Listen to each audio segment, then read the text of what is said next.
Speaking of, I mean, we've talked. A big part of the business is song plugging and making sure that the right artists hear the song at the right time. The timing is everything, but it's also about being an artist yourself. You started as an artist, as you said. You are an artist now. So how do you decide? I imagine when you're writing the songs as a published songwriter, you don't really get to decide. But is there a time when you can decide between whether you're going to cut the song yourself as an artist versus, you know, plugging it to somebody else? And how do you make those decisions, if so? I mean, I would say if I looked at it from, a Ray Wiley Hubbard, Jerry Jeff perspective, Billy Joe Schaefer perspective, a lot of my songs don't fit me, the way I play out and stuff. I'll play a big cut, but it's not something I would necessarily put on a record. But I try to get, you know, I always try to feed upstream before I put it out to radio. And with Texas radio, it's been a real, I don't know if it's a challenge, but it's educational to learn the process of what works on Texas radio. I've had 7 number 1s of my songs go number 1, but I've only made it into the 20s with my songs as an artist. And the more I dial into it, the more I think I'm getting more zoned into what I need to put out there to get their attention out there. And I think we're getting there. So, Yeah, and the current single is called Matthew, Mark, and Luckenbach, which I love the wordplay there. Tell us a little bit about the new single. This is the new single out at radio right now, right? it's getting ready to go out to radio. The new Oh, single, we're just finishing up Texas Cadillacs. okay. Yep. But Matthew Mark and Luckenbach, I can't remember the artist that Billy tours with. It's a Grammy winning Tejano artist that Billy O'Rourke tours with. But Billy and I have written some. We had a song called A Whole Lot of Nada that George Strait had on hold, and then they let it go. And Sonny Saseda just cut it recently, so hopefully they'll do something with it. But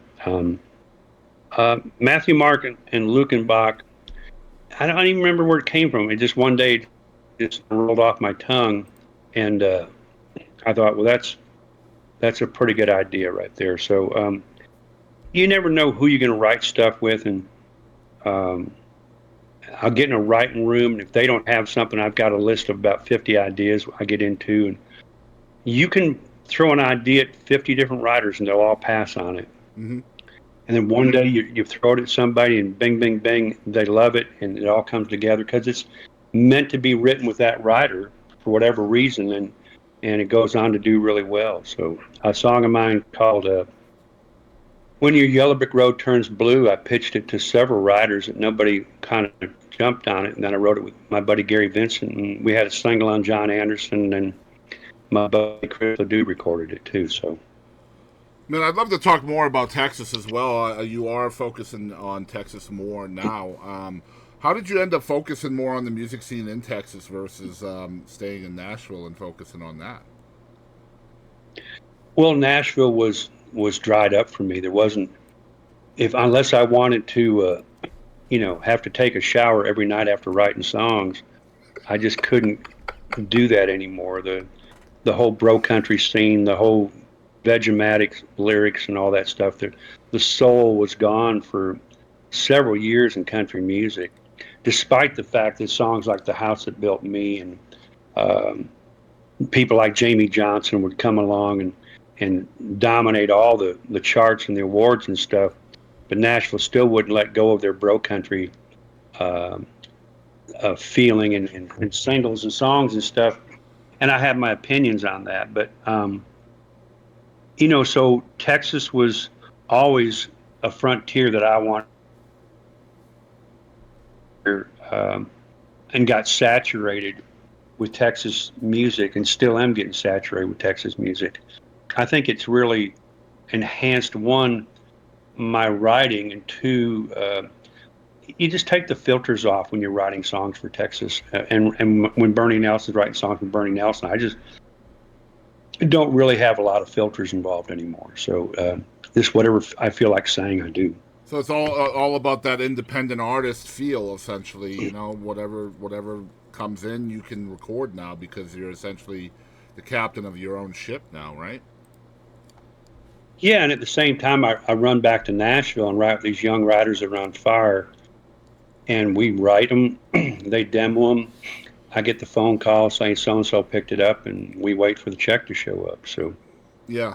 And so you did mention a lot about bro country. I won't get too much into that. I think most of us have our opinions and feelings about that. But there is still a niche for the 80s and 90s songwriter in Nashville. And you've even said just now that you're still working there. What has changed from the standpoint of songwriting recently to get away from kind of that cookie cutter Vegematic stuff that you were talking about and getting back more into the subject matter that made the song so great in yesteryear? I think that, I mean, I was at Sony back in November last year, Sony Music, writing with Matt Rogers that wrote Till You Can't, and we turned in a song and they flipped out over it. It was hardcore country.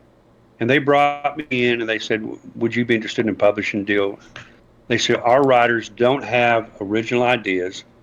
They don't have 90s feel, and they don't have a hook that's worth a damn.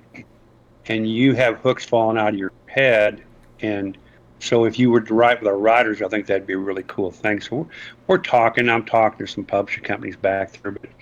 But they just finally realized that through the Ashley McBrides and the John Party's songs that were coming out, of course, Stapleton, and it was just time to put. Just grown weary of the whole bro country scene, and didn't want to hear about painted on jeans and going down to the river and getting drunk. And so original ideas were in great need.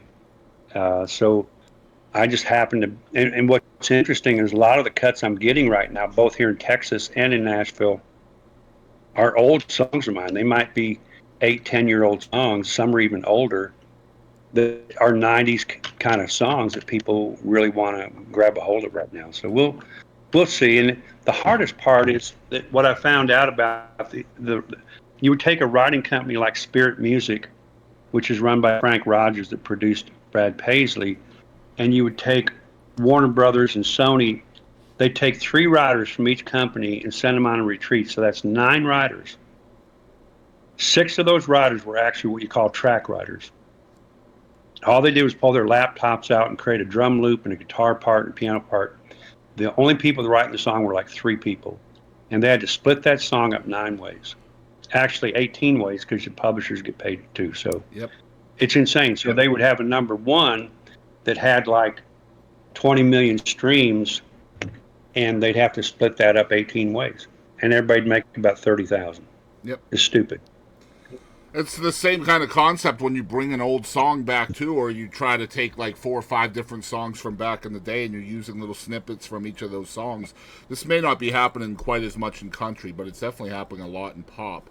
And I mean, you end up with sometimes as many as 30 different songwriters on it just because you have all of these different samples from different songs in that one tune now. It's weird. Yeah, what was the Jelly Roll and Lynch, that Chevrolet, they stole from Drift Away, and then She Had Me at Heads, Carolina, which I thought that was creative. But, to me, the whole Chevrolet thing was annoying because they had this song, and then they just went, hey, let's just use this idea, this melody from Drift Away. Mm-hmm. And that's just a total lack of originality to me. So I agree. I agree.